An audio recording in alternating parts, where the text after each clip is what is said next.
Unfortunately, at that point, my male ego went to work, and between Monday and Friday it had plenty of opportunities to twist and turn what had happened or not happened between Stella and me. I'm sure some psychologist would be quick to point out all the times I'd been rejected by the opposite sex, including and particularly my mother. All of those times were in play again. Why? Because I never resolved those issues and never asked forgiveness. So says my imaginary psychologist, who happens to bear a striking resemblance to Dottie. In any case, by Friday's showtime, I was ready to go hunt some bear. My plan was simple. Stella was Angeline Tarkington's campaign manager. Stella had rejected my innocent invitation to drinks and dinner, so I was obligated to utterly destroy Ms. Tarkington and to reveal her for the new age fake that she no doubt was. I mean, isn't it up to each of us to keep the universe's balance in check? Even Angeline Tarkington would agree with me on that. So, I had a simple plan, created over several days by a top strategist and amazing talk show host. Hell, by the time the show started, I'd convinced myself that I was doing my patriotic duty by uncovering the shyster. Oh, how the best laid plans of mice and men. You know the rest. I zipped through the first segments of the show with ease. At each commercial break, I pulled out my list of questions with which I planned to nail Angeline to the wall.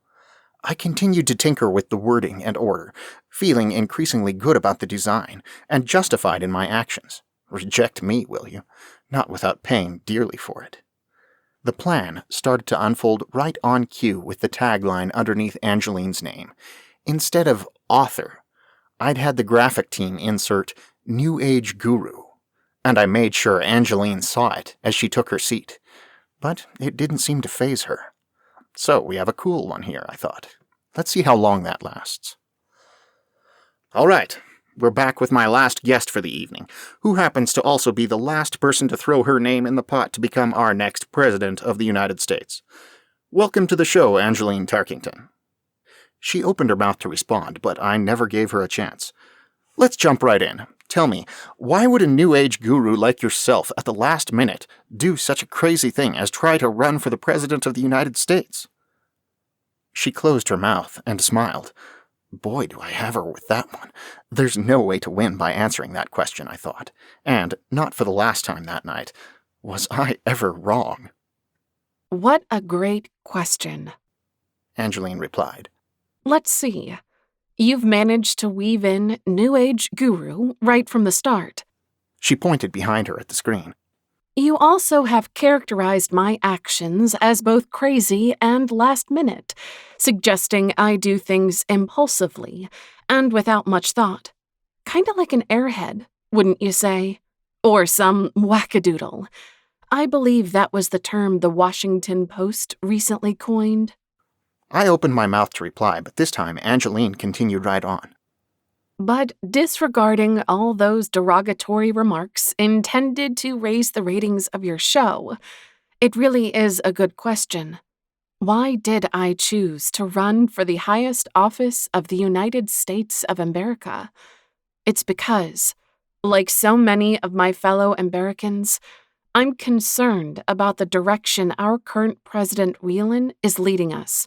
And, like my fellow Americans, when I took the time to pray to God as to what I could do with the gifts and talents He has so graciously bestowed on me, the answer came back clear as a bell. Run. Run, Angeline. Run. She smiled, first at me and then straight into the camera. So here I am, everyone. I'm Angeline Tarkington. Not a New Age guru, but just a concerned citizen like you, and I'm running to be your president. Next question. And it went downhill from there. I don't know what happened. I even went back and watched the tape several times, and I still don't know for sure. I think her first reply was so right on, first about what I had done to undermine her from the start, and then to so adroitly turn my piece of shit question into gold with such an authentic answer. I just lost it.